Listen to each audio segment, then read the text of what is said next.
ambao huku nyuma mnafumuliwa, huku nyuma huku wanawake, huku nyuma huku wanawake mnafumuliwa.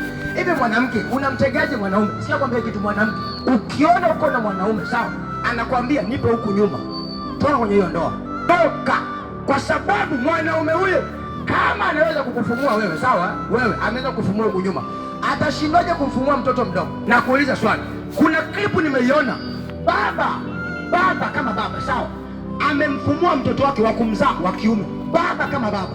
Kwa sababu gani? Ni tabia yake ya kuwalawiti watu. Angalia, jiepushe na kulawiti, jiepushe.